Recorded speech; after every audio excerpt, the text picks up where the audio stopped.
मेरे प्यारे प्यारे बच्चों, यदि आप क्लास 12th का स्टूडेंट हैं क्या यदि आप क्लास 12th का स्टूडेंट हैं और 2026 में आप बिहार बोर्ड इंटर का एग्जाम देंगे तो आज का क्लास जो है मेरे प्यारे प्यारे बच्चों आप सब के लिए बहुत ही ज़्यादा वीवीआई है। क्योंकि आज के क्लास के अंतर्गत क्लास 12 जो आपका है क्लास 12th हिस्ट्री के 20 वायरल क्वेश्चन को लेकर के आए हैं जो आपके 2026 के एग्जाम में 100% टकराएगा। क्या 100% टकराने वाला क्वेश्चन को लेकर के आए मेरे प्यारे प्यारे बच्चों, क्योंकि आप इस तरह से देख सकते हैं कि आपके लिए मोस्ट इंपोर्टेंट वीवीआई क्वेश्चन को लेकर के आए हैं जो आपके एग्जाम में पूरा का पूरा क्वेश्चन टकराएगा मेरे प्यारे प्यारे बच्चों। तो आप लोग क्या कीजिएगा, इस वीडियो को शुरू से लेकर के अंत तक देखिए, आप सबके लिए मोस्ट इंपोर्टेंट क्वेश्चन होने वाला है। और आपको बता देना चाहेंगे मेरे प्यारे प्यारे बच्चों, जितना भी क्वेश्चन है आपके एग्जाम के दृष्टिकोण से सभी का सभी मोस्ट इंपोर्टेंट है, इसलिए आप क्या कीजिएगा इस वीडियो को शुरू से लेकर के अंत तक जरूर देखिएगा। तो चलिए, सबसे पहला प्रश्न हमारे स्क्रीन पर दिया गया मेरे प्यारे प्यारे बच्चों, सबसे ज़्यादा मोस्ट इंपोर्टेंट प्रश्न है 1 नंबर का क्वेश्चन। तो 1 नंबर का प्रश्न क्या कहता है कि श्रीमद् भागवत गीता पर एक संक्षिप्त टिप्पणी लिखना है। क्या करना है कि श्रीमद् भागवत गीता जो है ना मेरे प्यारे प्यारे बच्चों,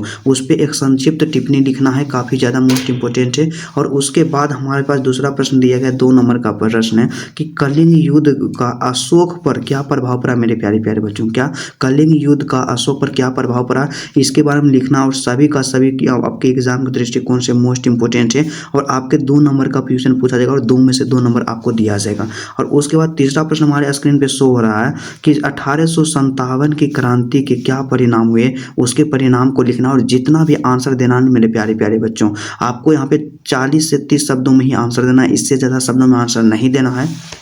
और वही बात करते हैं चौथा प्रश्न जो आपके एग्जाम में हिस्ट्री का जो मेरा पेपर होगा मेरे प्यारे प्यारे बच्चों, आप सबका 9 फरवरी का पेपर होगा और 9 फरवरी को 100% छपने वाला क्वेश्चन को लेकर के आए हैं। तो क्वेश्चन यहाँ पे क्या कहता है कि अकबर के शासन काल में कर निर्धारण की क्या प्रणाली थी मेरे प्यारे प्यारे बच्चा पार्टी, आपको इसको बताना है कि अकबर का जब शासन काल था तो उसमें कर निर्धारण की क्या प्रणाली थी। और उसके साथ ही साथ 5 नंबर का प्रश्न हमारे स्क्रीन पे दिया गया कि महाजनपद से आप क्या समझते हैं। क्या महाजनपद से आप क्या समझते हैं मेरे प्यारे प्यारे बच्चों, मोस्ट इंपोर्टेंट। और इसको कहते हैं ना जी वीवीआई कर दीजिएगा। और आपके एग्जाम में तमाम क्वेश्चन आपका यहीं से छपेगा, इसलिए मेरे प्यारे प्यारे बच्चों आप कभी भी इस क्वेश्चन को इग्नोर नहीं कीजिएगा क्योंकि सभी का सभी मोस्ट इंपोर्टेंट है। और 6 नंबर का प्रश्न हमारे पास दिया गया मेरे प्यारे प्यारे बच्चा, काफ़ी ज़्यादा मोस्ट इंपोर्टेंट है कि पूर्ण प्रतियोगिता तथा एकाधिकारी प्रतियोगिता में अंतर आपको बताना है मेरे प्यारे प्यारे बच्चों, मोस्ट इंपोर्टेंट है, एग्जाम में कई बार पूछा जा चुका। और 7 नंबर का प्रश्न हमारे पास दिया गया कि सगुण एवं निर्गुण भक्ति में आपको अंतर बताना है, मोस्ट इंपोर्टेंट है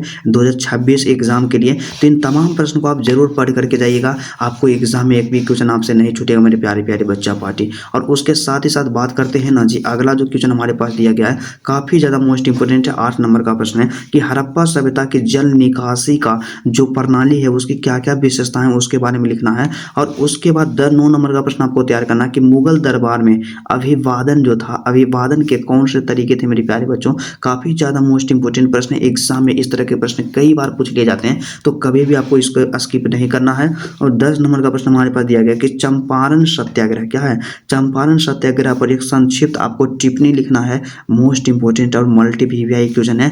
आपके एग्जाम में कई बार इस तरह के प्रश्न पूछा जाता है और जितना प्रश्न यहाँ पे बता रहे हैं और आप सभी प्रश्नों को जरूर तैयार कर लीजिएगा क्योंकि सभी प्रश्न कभी ना कभी आपके एग्जाम में पूछा गया है और 2026 एग्जाम के लिए मोस्ट इंपोर्टेंट है। और उसके बाद 11 नंबर का प्रश्न है कि बौद्ध धर्म के अष्टांगिक मार्गों के नाम लिखना है मेरे प्यारे प्यारे बच्चों, मोस्ट इंपोर्टेंट। और इसको वीवीआई करना ना भूलिएगा क्योंकि सभी का सभी क्वेश्चन आपका इंपोर्टेंट है, ठीक है। तो 12 नंबर का प्रश्न है कि अकबर को राष्ट्रीय शासक क्यों कहा जाता है मेरे प्यारे प्यारे बच्चों, काफ़ी ज़्यादा इंपॉर्टेंट है, आप इसको जरूर तैयार कर लीजिएगा। और जितना प्रश्न बता रहे हैं उतना प्रश्न आपके दिमाग में जरूर होना चाहिए क्योंकि आपके एग्जाम के लिए मोस्ट इंपोर्टेंट है मेरे प्यारे प्यारे बच्चों, सभी का सभी प्रश्न। और उसके बाद अगला जो हमारे पास क्वेश्चन दिया गया काफ़ी ज़्यादा मोस्ट इंपोर्टेंट है मेरे प्यारे प्यारे बच्चा पार्टी, 13 नंबर का। तो 13 नंबर का प्रश्न क्या कहता है जी कि अकबर के काल में भूमि का वर्गीकरण किस प्रकार किया गया था मेरे प्यारे प्यारे बच्चों। क्या अकबर के काल में भूमि का जो वर्गीकरण किया गया था किस प्रकार से किया गया था उसके बारे में आपको डिटेल में लिखना है। और 14 नंबर का आपका गेसिंग प्रश्न है कि संथाल विद्रोह, क्या संथाल विद्रोह पर एक टिप्पणी लिखना है। क्या लिखना है कि संथाल विद्रोह जो उस पर टिप्पणी लिखना है 9 फरवरी का जो आपका हिस्ट्री का पेपर होगा मेरे प्यारे प्यारे बच्चा पार्टी, उसमें पूरा का पूरा क्वेश्चन आपका सेम टू सेम पूछा जाएगा। तो आप लोग क्या कीजिएगा, इस वीडियो को कभी भी इग्नोर नहीं कीजिएगा। और 15 नंबर का प्रश्न है ना जी, काफ़ी ज़्यादा मोस्ट इंपोर्टेंट, कि 1857 की क्रांति की असफलता के 4 कारण को लिखना है, मोस्ट इंपोर्टेंट है। और 16 नंबर का प्रश्न आप तैयार कर लीजिएगा कि रानी लक्ष्मीबाई का जीवन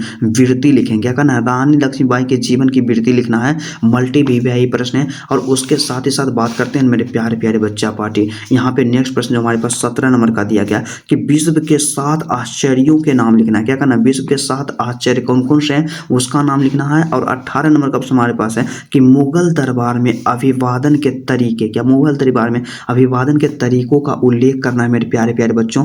सभी का सभी मोस्ट इंपोर्टेंट है और आपके एग्जाम के दृष्टिकोण से आप सभी का सभी वीवीआई क्वेश्चन को कर दीजिएगा। और इसका आंसर आप लोग जब भी दीजिएगा 30 से 40 शब्दों में ही दीजिएगा, इससे ज़्यादा आंसर नहीं होना चाहिए, ठीक है। तो चलिए 19 नंबर का प्रश्न हमारे पास दिया गया कि अयंगार व्यवस्था के विषय में आप क्या जानते हैं, उसके बारे में आपको लिखना है। और उसके बाद सबसे अंतिम प्रश्न है आज की क्लास में मेरे प्यारे प्यारे बच्चों, 20 नंबर का प्रश्न कि अशोक के अभिलेखों पर एक टिप्पणी लिखना है। क्या कहना, अशोक के जो अभिलेख हैं उस पर आपको टिप्पणी लिखना। और इस तरह से आपको मेरे प्यारे प्यारे बच्चों आपको 20 प्रश्न हम बताए हैं, इसमें से कई सारे प्रश्न आपके फाइनल एग्जाम में डायरेक्ट पूछा जाएगा। तो मेरे प्यारे प्यारे बच्चा पार्टी, जितना भी क्वेश्चन बताया गया मेरे द्वारा जी, सभी का सभी मोस्ट इंपोर्टेंट है आपके एग्जाम के दृष्टिकोण से। और आपको हम चीज़ और एक चीज़ और कहना चाहेंगे, यदि आपको वीडियो अच्छा लगा तो सबसे पहले आप वीडियो को लाइक कर दीजिएगा, चैनल पे नए हैं तो चैनल को सब्सक्राइब कर लीजिएगा। और कमेंट करके आप बताइएगा ना जी कि आपको किस सब्जेक्ट में, क्या है मेरे प्यारे बच्चों, आपको किस सब्जेक्ट में सबसे ज़्यादा प्रॉब्लम है, आप जरूर कमेंट करके बताइएगा। आप सबके लिए दिन रात हम मेहनत करते रहेंगे, कभी भी दिक्कत होने नहीं देंगे। और एक प्यारा सा कमेंट कीजिएगा मेरे प्यारे प्यारे बच्चा पार्टी, जो भी मेरे प्यारे प्यारे भाई एवं बहन है, कि आज का क्लास आपको कैसा लगा मेरे प्यारे प्यारे बच्चों, आप जरूर कमेंट कीजिएगा। तो चलिए आज की क्लास को यहीं पे रहने देते हैं, फिर आपसे मिलते हैं नेक्स्ट वीडियो में और नेक्स्ट टॉपिक के साथ। तब तक के लिए जय हिंद।